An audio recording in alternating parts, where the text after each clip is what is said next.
Yeah.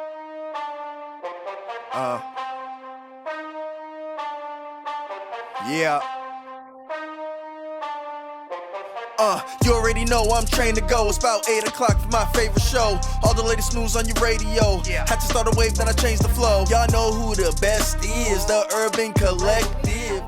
Super humbled and excited to introduce you all to an amazing local individual. Our celebrity guest interview is that time.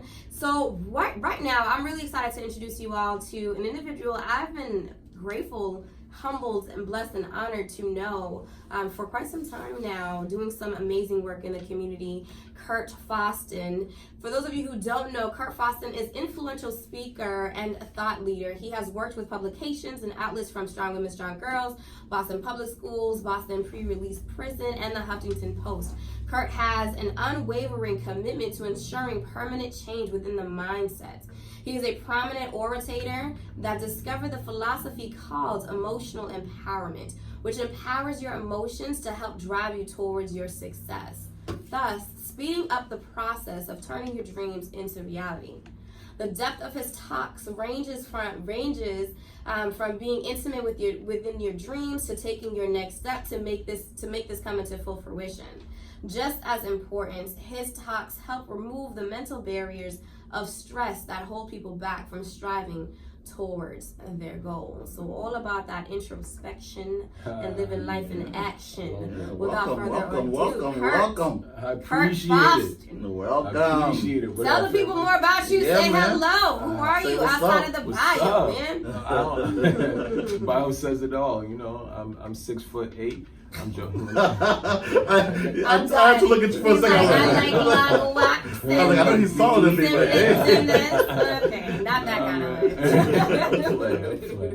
But yeah, I'm just Kurt Faustin, Haitian, first generation Haitian. Yes, shout out to those. Yes, like I said, just trying to make some moves in the city, trying to make it out here. That's all. You're not trying, you're doing. Yeah. Appreciate it. It's happening. We always ask our guests this, tell the people something about you that most people don't know. It could be something simple, or if you want to get deep, you can get deep. Yeah, that's a good thing. So because I have the title as a motivational speaker, people assume that I'm happy all the time. And I think that's very ignorant. You feel what I'm saying? Because I'm a human being, meaning that I'm going to feel every emotion that everyone else feels. So one day I might be happy, one day I might be mad, next day I might be worried, next day I might feel whatever type of emotion it is. So sometimes if you see me, I might not smile. They're like, "Oh, are you okay?" I'm like, it's okay. I'm in a feeling right now. You dig what I'm saying? So yeah, that's one thing people always assume. It's always happy-go-lucky, positive stuff, and I don't really believe in that philosophy too much. That's real. I mean, it's important. I mean, one of the things you highlighted is that you're human, right? And I think it's important that we normalize the ranges of human emotion more than anything. And as a black man, I can't speak for you, but I think in that community, right, in that particular space and demographic, it's one of those spaces, I just said, that we aren't able to really accept that emotional aspect of life, is my thought and my opinion. What are your thoughts on that? I think I'll take it from my career standpoint, right? Because I do motivational speaking, I kind of hate it, other speakers per se, because they give the cliche quotes that positive thinking will lead to success. And I do believe you have to think positive. I get that aspect of it, but it doesn't speak to certain individuals' backgrounds, and they may grow up in trauma. They may have certain barriers and obstacles that might limit their quote-unquote positive thinking. And better yet, let me flip it around another way. I actually think greatness comes from disturbance. Absolutely. I think when you get pissed off, it can be a great thing. You dig what I'm saying? Like when you get mad and you feel that rage, like they sports reference, right? They always say, "Don't piss off Michael Jordan," or they say, "Don't get Tom Brady right, mad." Because that's when they give him the best, almost, That's when they right? give him the It's best. like cracking under pressure in some way. Exactly. Yeah, no, for So sure. so I think from my industry, they always be like, you can't be mad, you can't feel this and that. I'm like, no, you're actually taking away a potential strength that someone may have, because they might have laser focus if they know how to utilize their anger in a proper manner. You feel what I'm saying? If they know how to express in a way that can elevate and basically take them to a next level. So I think it's kind of ignorant at times. That's real. So before we dive into the Kurt that's in front of us in 2019, I kind of want to go back a little bit and go to high school, college years. What was your thinking? What was your state of mind? Did you see yourself doing what you're doing now back in the days? No, man. Huh? Who grows up and say they want to be a motivational speaker? Hey, you never know. You have those rare people out there. Who was current high school? Yeah, who was college? current high school? I went to 4 different high schools. Oh, Man. wow. I went to one high school each and every single year. New Hampshire, Hyde Park High, Haiti, Randolph. I went to 4 Wow. different. Yeah, I mean, was Haiti and I'm like, Randolph when you said Haiti, I'm like, Haiti. Well, Like, no, but was it one of those Haiti? Haiti? Like, was Haiti high school and Randolph high school different? Because I feel like that was the same. Nah, Stupid. Haiti's Fun in for a Randolph, globe, huh? different. But they No, used wait, to was call it that Hyde Park High? No. Hyde Park High. I mean, It's yeah, called so I High. think They it's call that not, Haitian so High. with the exception of New Hampshire, I think it was Haiti part 1, Haiti part 3. Nah, Okay. Haiti was different. Yeah. Haiti actually, they had in the high school, because it was considered American school, but it was through Haitian culture. Gotcha. They had like disciplinarians in the class. So Mm. I remember the first day of class, and I was a little bit of a knucklehead, and there was a Caucasian teacher, and I didn't like her, so I called her a bouzin. Oh. Right? And she looked at me, she understood what it meant. Right. And the guy came through with a stick like, what? You know what I mean? Yo, it was wild out there, man. It was wild. It taught me something. Right, like, you can get hit in school, it's legal. Yeah. Well, Oh, wow. in Haiti. That's crazy. But just to answer your question, I was a little bit of a knucklehead. I think I was lost in many different ways. I understand now, looking back, I can connect the dots. I was always looking for identity and I couldn't find it. And I was kind of chasing other people's idea of success. So I was tall, so I wanted to play basketball, but I was alright at it. You feel what I'm saying? Then when that didn't work, I wanted to be a rapper, courtesy baby. But that was, the bars wasn't too heavy. It was alright. You know? Hey yo, let me check. But it wasn't too heavy like that. So I was chasing other people's ideas of success. Mix that in with a whole bunch of family issues. You're not growing up rich, and there was a combination of emotions that I could not properly express, so I acted out in many times. Even in college, I met someone in I reconnected with someone in college, and they didn't even believe I was a motivational speaker. They're like, "You're scamming people, aren't you?" Wait, you meant that sincerely? So you or done, you so you said done that a 180 then since It was I promise you, it was Yeah. 180. I was Damn. a little bit of a knucklehead. LaSalle College. I don't like you as a school, but great people that went there. I was a little bit of a knucklehead. Okay. Yeah. I was So like what- a want to be criminal, What- but all the way out. What inspired the change, Yeah. the shift? Like, what was that aha moment for you? I had more than one aha moments. Okay. I think it was a combination and collection of things that led me to be here. Not necessarily that one moment, like it was Yeah. just multiple things. I had a couple situations. My mom had health issues.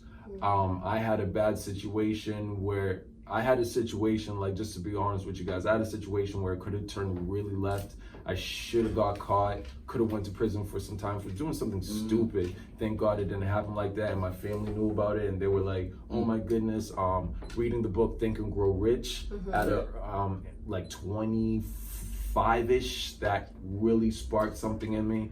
And then start seeing so many people around me that had the ability to be successful, but they weren't because of their emotions. It started to really trigger me, because I always had the desire to be financially stable and rich. And so I'm like, how can I get it? Then I started, changing my mindset a little bit, start changing a little bit of my habits.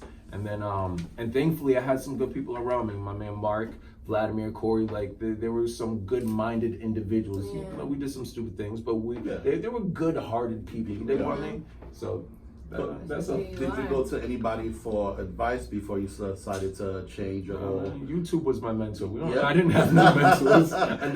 You never had anybody to go to speak to? Oh wow, that's very different. So just my friends, like people my age. What about today? Yeah. So like growing up, you're like, I didn't really have too many people, but knowing the lane that you work in right now and the opportunities you've had, or and opportunities to expose yourself to so much more. Are there people that you look up to now? That you're inspired by? I look up to certain parts of them.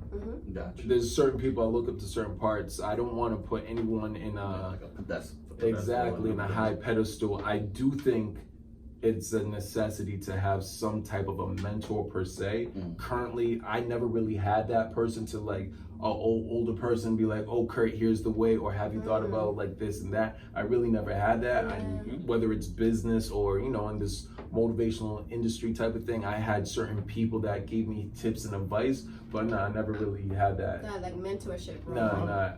I'm probably going. I actually want to look for one, to be honest. I was with going to say, you. do you think that like kind of hindered you and made you have to go through the difficult route versus, you know, having that person like, hey, he wouldn't know yet. Yeah.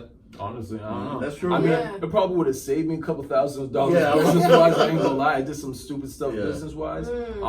Stupid stuff motivational speaking-wise. You know, it definitely would have helped me. Stupid things in relationships could have definitely helped me if I had some type of a role model, but nah.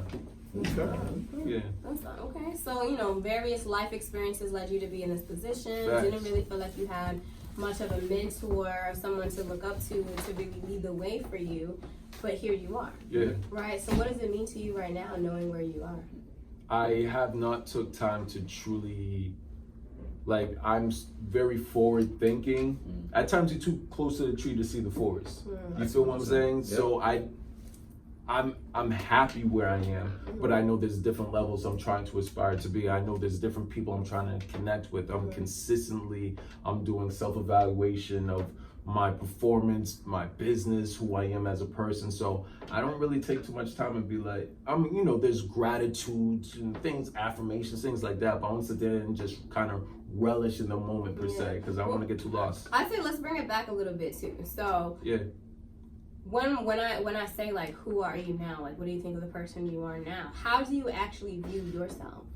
Like, tell us how you view yourself right now and the work that you do. What does that mean to you? What does that actually look like? It's my purpose.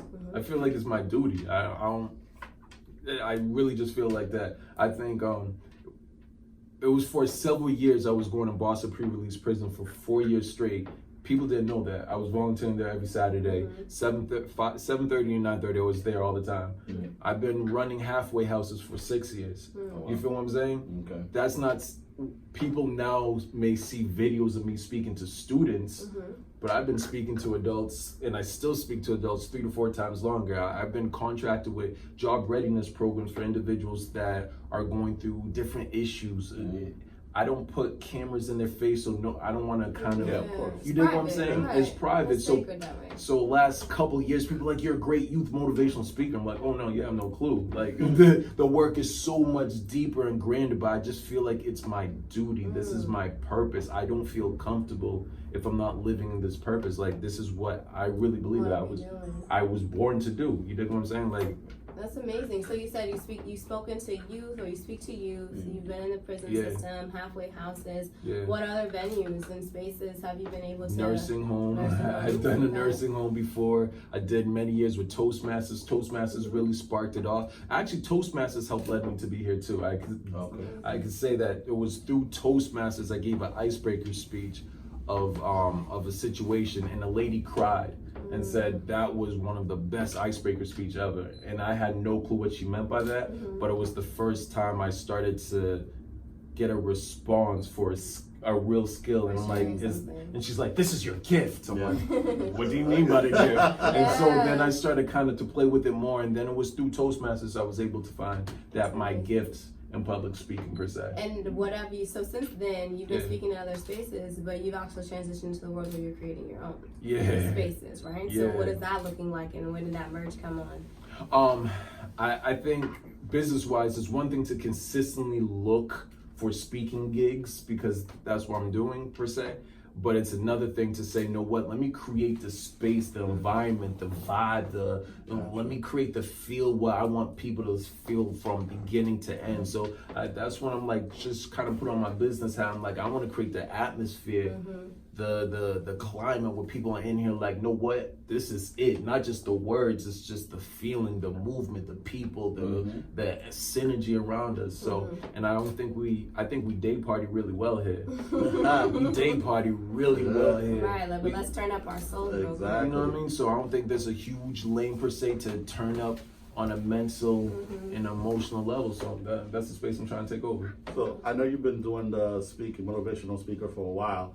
Do you ever still get nervous, or you start off and you're just like, okay, you know what, I don't know what I'm talking about, I'm just rambling, let me just go for it? I don't prepare too much in speaking. Okay. Bec- Why is that? because it's it's a life style. Gotcha. I don't need to practice stories of my life. I need to practice making sure I'm in the right emotional state and space, because it's not speaking, it's an expression. You feel what I'm saying? I'm just expressing a feeling, a moment in time. You dig what I mean? Like I'm just trying to express a skill or some type of knowledge. I'm not necessarily speaking at you. I'm trying to connect with you. And so it's different. I think for many speakers per se, they get caught up in trying to memorize words, but people make decisions based off an emotional mindset, but we don't practice our emotional mindset prior to going to a quote unquote speech. So I'm like, now I know the stories, I know the principles. Let me make sure my soul's right. Let me just make sure my mind's right before I get up the stage and touch the people. I think that's the most important thing. So are you like practicing what you're preaching, basically? Yeah. I see a lot of the times I hear a lot of motivational speakers, a lot of people out there, they're talking and doing this, and then you see them in their private life, and they're like, whack. I met a couple You're of like, them are too. you even They're whack. living this message? Yeah, they ain't even living it. and So that always turns me off. And sometimes that's why, like, sometimes I won't give the same attention to people. Absolutely, And people wonder why, and I'm just like, Don't. trust me, I know certain things, and I'd rather not, because it annoys and upsets me a lot. absolutely. I mean, one of the things I never understood is that if you quote unquote are truly a quote unquote motivational speaker, I never seen that many speakers volunteering their time to speak to the demographic that needs it the most. You dig what I'm saying? Talk about it. Like, I see them always looking where the camera's on and running out there. They will practice on their phone, like, you know, speaking on their phone. But there's homeless people right there on quote unquote methadone mile. Speak to them. There's people in prisons, halfway houses. I could go all day. Like, there's people that need to be fed the knowledge and food for thought. But you're sitting there always talking to your damn phone. I don't believe the majority of these quote unquote motivational speakers out here, because I'm like, there's so much people that need it in this day and age, and you're just being reluctant with your words. Well, I think what you're also referring to too, or alluding to, is the importance of always bringing it back to the ground level, right? So it's just like, yes, like you can continue to grow, you can continue to have these ambitions and speak to people who will pay money to come see you or support your work and these corporations and things like that, sure, but then all of a sudden you're still in a different economic bracket and tier of privilege, right? And so it's just like, how do we bring it back to the grounds and make sure that when we're talking about building up the people, we're building from the bottom up. And even those people, I'm not even saying it as though they're the bottom, right? They're just in a different tier of life. And so it's just like, how do we acknowledge all tiers in this work? Because again, if it's motivational speaking and it's to inspire, then we need to meet people everywhere. Beautiful. Right? So I agree, couldn't agree more, rather. Seriously, when you're thinking about your work, have you ever, I know you said like you don't really prep much, it's really about the emotions and how you feel. Have you ever had a moment where you've spoken and you're like, oh, that was terrible? And what do you do to bounce back in that current moment, maybe like while you're speaking? But then also for the next time. I mean, because you guys are like family. I wasn't too happy with Saturday's performance. And what was Saturday? Tell the people. Oh, Saturday was the recipe summit. Okay, what was that? It was a beautiful personal development summit that we had in Mattapan, where we flown in multiple speakers to talk about health and wellness, self-love and relationship, business and finance, and motivational and inspiration, and get experts in each of those fields to provide the ingredients. Okay, who were they? Se. You know, I gotta make you specific. It's a show. Like we're speaking in vague terms out here. That. Like let's be detailed.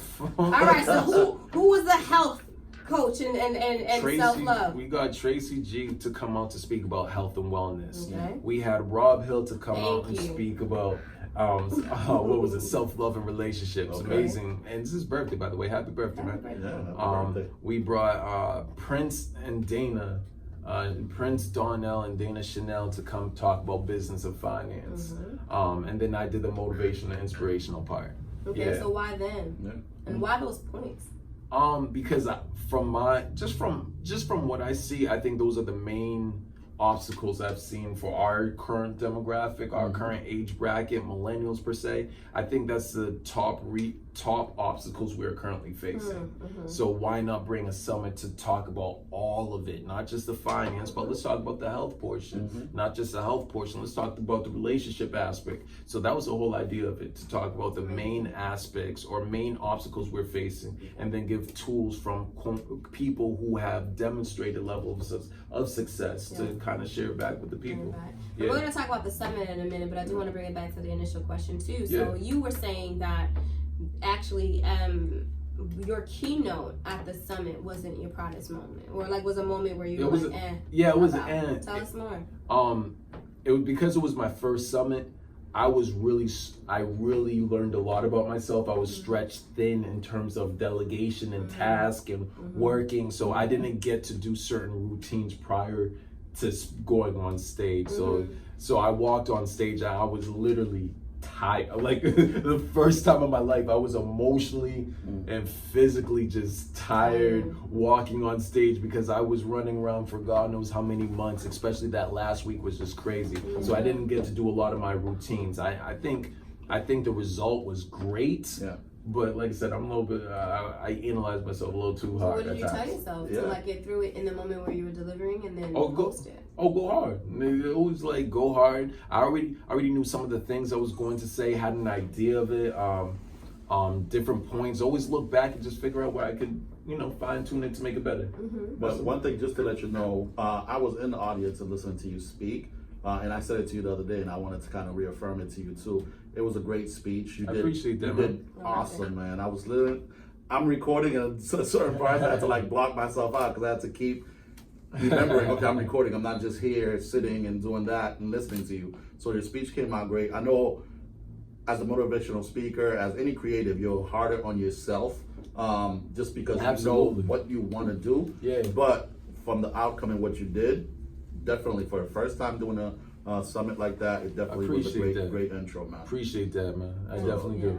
I thought you did a great job too, and I've been able to hear you speak a few times now, and I thought it was powerful. And I think part of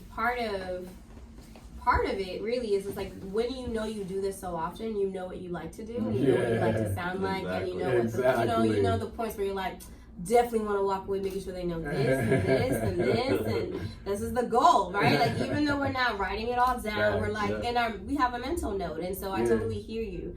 But it's always interesting. It's always interesting though how hard we can be on ourselves, and then everyone's like, oh my gosh. Which leads me to my other question for you too. Like, have you ever had moments, or what is it like when you have moments of imposter syndrome? Because I feel like as a speaker myself, there are times where people come up to me like, you did such a great job, this is so amazing, and I'm like, and I'm like, I don't even know if I believe my own words for a minute. So like have you ever had those, like, or do they happen often? I think it definitely did in the beginning. Thank you, by the way. I think it definitely did in the beginning. At the beginning as a speaker? I think in the beginning.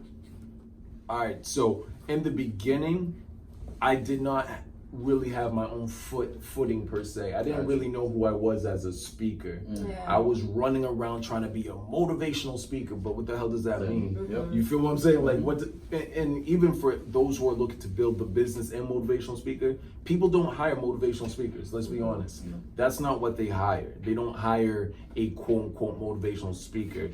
I could go more in depth about that another day, but what I was doing was almost regurgitating different information I was hearing. I didn't take time to have my own principles and philosophies. You feel what I'm saying? So you would hear certain bullshit quotes like, be the change you wish to see. Wake up with a smile. Those are not BS quotes. When they're using like cliche words. Exactly. That's a beautiful quote, by the way. But when I was like, that's not a BS quote. No. Everybody uses that line. You can't expect everybody else to do it and then you're not it. Yes, I'm just saying it in the cliche way.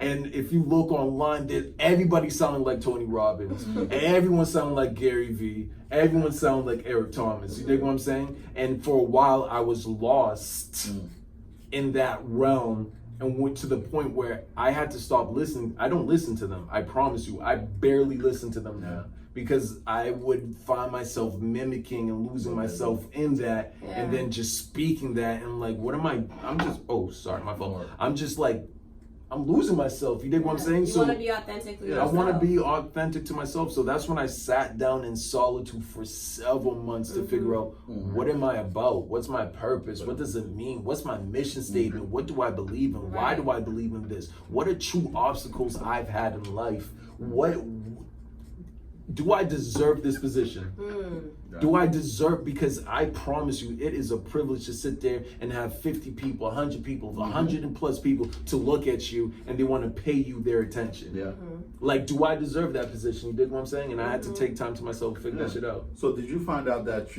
I know you have to live your life to kind of learn and get to be who you are today. Do you get more inspiration from your wins or your losses? I don't look at my losses as wins and wins as losses. I just look at part of the process now. It is what it is type of thing. I get motivated by ideas though. Okay. I love the idea of winning or the idea of becoming and just being. I also love the idea of like, shit, I messed up, but next time, just wait.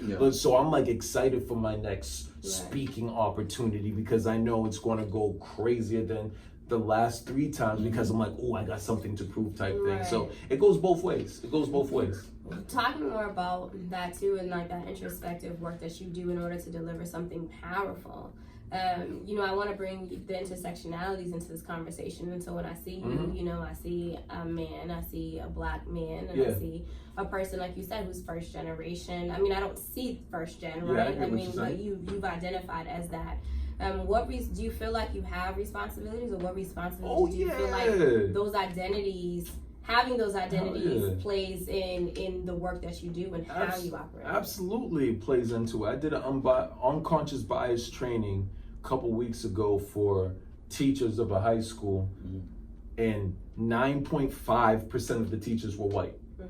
And where I was going in there, and when they were, first and foremost, do you know how many times I go in different settings when it's not my demographic, not my background, and they look and like, he's a speaker. What do you have to say to me? What can you teach me? You dig what I'm saying? There was a teacher in the audience. The first thing he did, he said, I've been teaching for 32 years just in this school. And the room got silent and he looked at me. Right? Was that like a challenge? What are you going to teach me? Exactly. What are you going to teach that me? You can teach somewhere else. So, I feel like I have to represent my culture in a proper manner. I have to represent my background. I have so many people. I have to represent my son and what he's going to grow into. You know what I'm saying? I try to go in to think like, this may be my last time ever performing. If it is my last time, then what are they going to remember me by? You know what I'm saying? I got to represent my culture because there's so many different stereotypes, and I'm trying to expand the mindset for what someone sees as a young black man, a young black Haitian man, young black man with dreads that talk and act and walk a certain way. You dig what I'm saying? That doesn't speak, quote unquote, all this proper English, who's a college dropout, who did this and that. I'm trying to redefine how you look at success. And I think by getting into different rooms, it definitely helps change the narrative. I at least spark the idea of it. That's right. I love it, seriously. So when you go into those rooms and you have those people that are looking at you, do you tend to kind of target them or try to see, or have you ever spoken to them, I would say, afterwards, after speaking and engagement, going up to them and be like, hey, what are your thoughts now that, I had this speech and everything? Thankfully I get good rating for my stuff. Thankfully I've been doing it long enough. I get good ratings, and I know my lane. I know my topic. I stick to my topic, and I learn a lot about my topic. So I'm all right with myself. How many years have you been doing this? 7. 7? Yeah. Oh, wow. Okay. 7 years doing this work. How have you? What changes have you noticed from the very beginning of you doing this up until now, as far as like maybe responses from the audience? Your connectedness to what you're saying. I mean, I know in the beginning you said like you didn't really like know your direction. Right? But like what else have you seen as far as shifts and changes? The audience reaction, my comfortability. I can literally give I promise you, right now, if I get a phone call to do a 3-hour workshop, I could bang out a 3-hour workshop right now.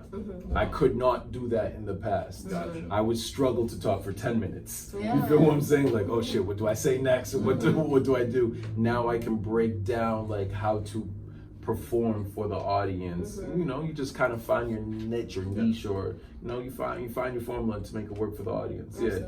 Yeah. Do you have a structure and everything that you go by? Yeah. I definitely have a mental structure. I go by. Okay, that's good.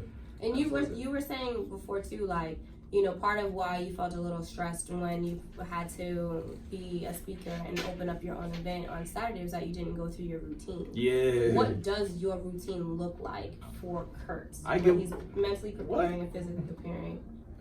My son and me, we get the best motivational speeches before anything. How hype I can get. just imagine like an Easter rainbow minute and you were like, you know, like hyping yourself up. What? Hype myself up, listen to right music, might listen to the you know, might get a meditation, might do a prayer, might just woosah, might just look at the audience and just, there's a book called Power of Now. I don't know if y'all ever heard of it. Power of Now, and it's really just saying getting lost within the moment, not thinking about forward, not thinking about backwards. The true power in life is when you're just lost within the now, not think about what's next. And that's why I try to embody, really like enjoy the moment. And because there's so many people who aren't. They're physically here, but they're mentally not here. You know what I'm saying? They're just mentally somewhere else. So I try to embody that technique. Yeah, it's beautiful. So, knowing that you do our motivational in Boston, and there's a lot of creatives that are out here in Boston, what do you see is lacking for the creatives and all of the entrepreneurs in Boston, especially the minorities and the blacks and browns? I think we need to learn how to get more money. We know we play business, we don't do business really well. That's my opinion. I think if we can learn how to truly operate a business, from a business plan to a marketing strategy to implementing different business strategies, we will be able to potentially even collectively come together and own certain spaces and own certain lanes where we don't have to worry about things no more. You feel what I mean? I think, I don't know if I shared it Saturday, I think there's an issue that we don't own Mattapan. Yeah, you did say that. I did say that. Like my goal, I promise you, one of my goals in life, I want to go to every major city and see a Haitian town. There's a Chinatown. I want to see a Haitian town in every city. You dig what I'm saying? I want to see a Jamaican town in every city, a Trini town in every city. Every city we go to, we could find a Chinatown. I want to see my culture represented in every major city, and I know that can come once we collectively come together and just be like, no wait, you dominate here, you dominate here, you dominate here. There's so much power in unity. You dig what I'm saying? It's a cultural infusion. Facts. Right? Yeah. Like the black diaspora. I mean, it's so different too, and it's just when you highlight first gen versus second generation, third generation, right? It's totally different. When you talk about Caribbean black versus African American black versus like from Africa black, I mean, it's different, and black within socioeconomic statuses and ranges is different. Exactly. But being able to have all of us blended together and having conversation and support, that'd be a beautiful Mecca. So why do you think that hasn't happened yet? Why do you think that the Haitians have their own Mattapan and we have a little Haiti in New York, Boston, and everything? Not own it. We work there. We're renters. We're renting spaces there. We're renting spaces there. I can imagine there's multiple answers. I always like to say things with a grain of salt. I'm just going to speak from my opinion. Of course, You dig what I'm saying? My opinion is we got comfortable in ways. When I lived in Haiti, so I've seen people very uncomfortable. And that uncomfort and discomfort piss them off to say, I need to change my life. I need to make a change. I need to do this. I need to do that. And they're out there working their ass off to get to another level, whether it's in Haiti or beyond. They come here, you know, they get a little money. They have they get is all about. You know what I mean? Their belly gets a little bit bigger. They get to take vacation back home, and they don't grow an egg when they go out. You know what I mean? So they get a little comfortable. They don't. I feel like at times they stop dreaming when they come here. The dream was to come here, and then what? Yeah. Right. Like, what's the next What- yeah, dream? yeah. You know what I'm saying? For some of them, it might be own a house, and they're Get guy went. yeah, that's it. You know what I'm saying? I feel like they just stop that dreaming aspect of it. You know what I'm saying? I think I shared last time. I have beautiful family members who are talented in so many ways. It just bothers me they're not living in their talents. That shit bothers my life, and I see that in multiple different areas and within our culture. They're not living in their talents or in their why do you think gifts. that is though? I think there's multiple reasons. There's trauma, confidence, environment, friends, education. So access, opportunity, lack of coming together. You know what I'm saying? Emotional issues. I really think emotions is a huge barrier in life. Huge barrier. I know you just in my family alone, some of the traumas and experiences that my parents and family members have experienced just being in Haiti, being raised there and coming here. A lot of them ran away from Haiti to come here because of those traumas. When they get here, it's so much easier to just like you said, they get comfortable, they relax and everything. Well, because it's almost like your mind plays tricks on you, right? Where you're like, listen, if I don't have to live in that terrible moment, then that terrible moment is no longer part of me. Exactly. And I think it's a false reality, right? Because it's like, no, it impacts your subconscious mind every day. More than you think and more than you know, right? And that's why it's your subconscious, because you're doing it without awareness. I think it's two things, right? Like, reason why I was in New Hampshire, my mom lives in New Hampshire right now. How many Haitians do you think are in New Hampshire? Not that many. Of course, she's running away from her own people because she had you dig what I'm saying? And I think especially you both are first generation Haitians, right? Yes. Yeah. I don't think what a lot of us realize, and I meant to talk about this on Saturday. We have they said you cannot be in a car with a person with cigarette smoke, right? Because you might get what? Secondhand smoke. Secondhand smoke. Flip it around. Generational traumas, We are raised in secondhand trauma. We have secondhand trauma, third-hand trauma, especially when you're in the line of work of human services. You're exposed to so much of that shit. I was reading statistics that showing that teachers now are quitting their jobs at the highest rate, or more than ever. That is documented on record through the Washington Post. I think there was an article in December 2018. Like, more teachers are quitting.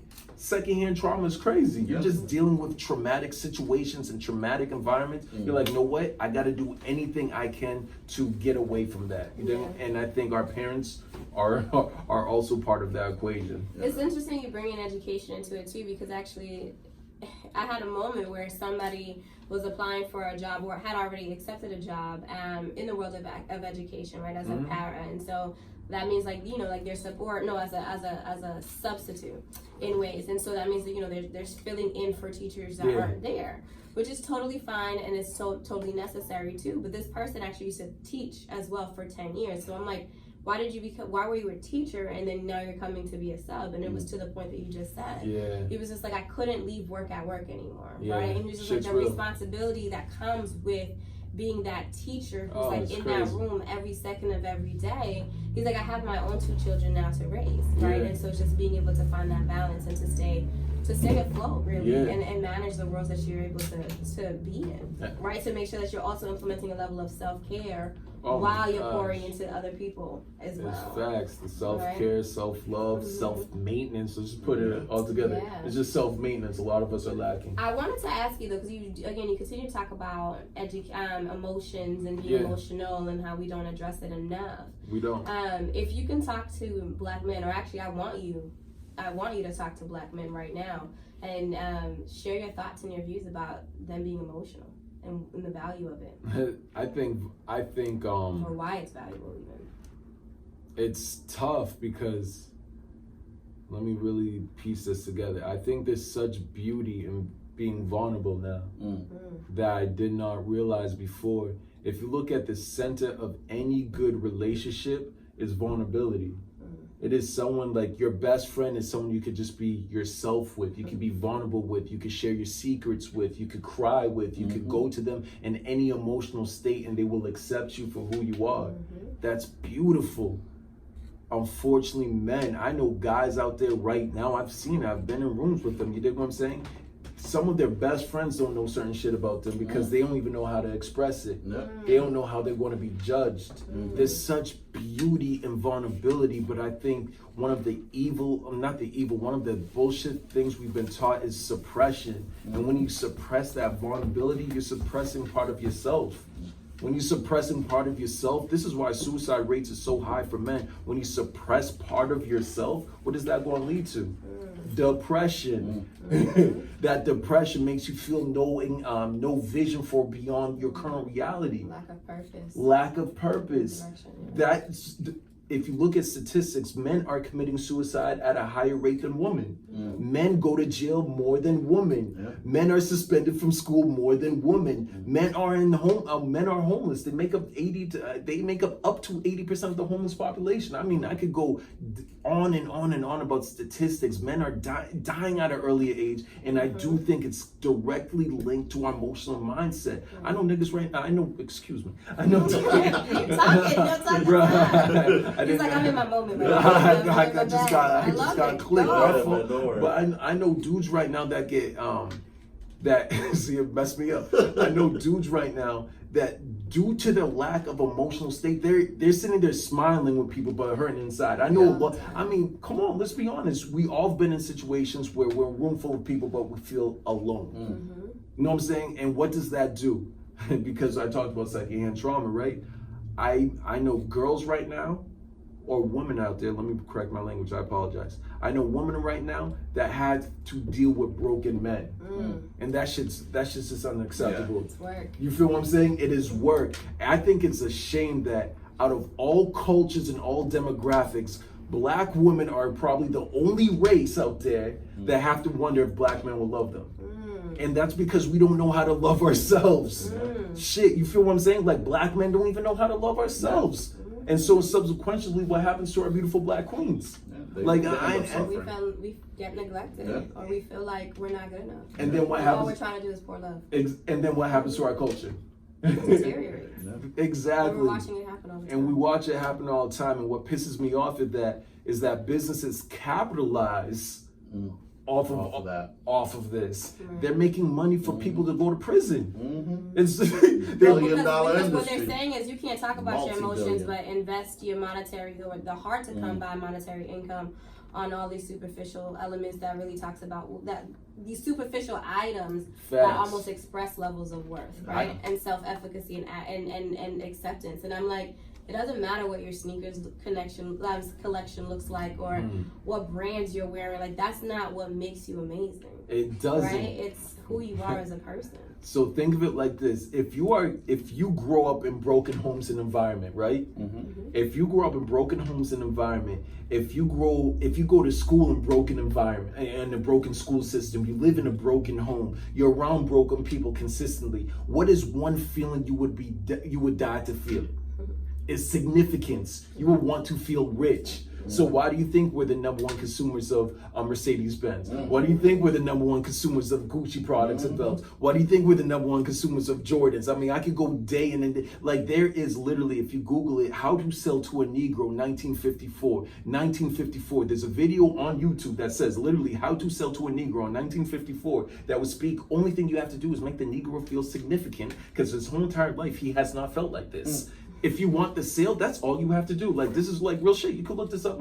You dig what I'm saying? Like, because we have been in systems at times that are breaking us down, making us feel broken, other companies are capitalizing of our brokenness. Yeah, capitalizing on our pain. Hell no, it's time we change that. And we change that, baby.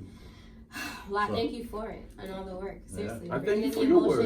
Bringing in the emotions, helping people to actualize on their dreams and turn into reality. It's not easy, but you're also being able to tap into your own story to inspire others to do the same. So I love it and I appreciate it. Thank you so much. And I see you always ends off the show. I have like two quick questions. One, do you plan on writing or publishing a book? Yeah. Maybe. Okay. Well, one day. We'll see. I'm no rush. No rush. And also, what are your plans for Kurt Faustin as a brand, as a creative, within the next 3 to 5 years? 3 to 5 years. Yeah, you can even do shorter than that. Long-term goal, I want to be a doctor. I want to be a psychologist. Okay. And I want to bring that to the speaking field. So it's not just that rah, get hype type shit. Like, I want to be able to break down individuals' mindset and brain and things to that capacity. I already do NLP coaching, which is neuro-linguistics programming. And it really speaks to how the mind is wired and rewired and programmed, things like that. So I want to go deeper into that and provide that in seminars and speeches.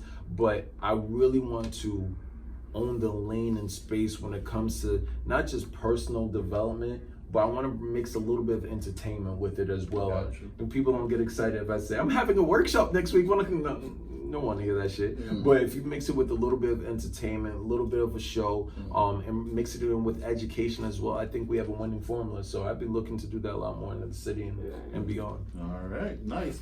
And lastly, where can people follow you and get in touch with you? What is it? Kurt Faustin everywhere. KUR. Kurt Faustin, we. It's You should do that as a drop. Kurt Faustin, we. It's just Kurt Faustin everywhere, whether it's Facebook, IG, LinkedIn, KurtFaustin.com. It's KurtFaustin. All right, I got the Colgate smile back. Well, thank you so much, Kurt Faustin, for being here. Kurt Faustin. Okay, Faustin. For Appreciate being you. here, talking about your work as a speaker, a motivational speaker, a person who not only understands the value and the worth of speaking to people who are on all tiers of life, ground level and up. I wouldn't even say ground level, on all tiers, period. And in life, but also being in a position where you can speak vulnerably about your own experiences in order to inspire and encourage the world as you also heal and process life yourself. Appreciate you for that. Thank you so much for your work. Continue to build Appreciate up Boston y'all. and beyond. We are a fan. We are full supporters, and we wish you nothing but the best of luck. I love y'all. Love it. You. All right. It's your man, NIC. It's your girl, Bernadine Truth. We'll be right back.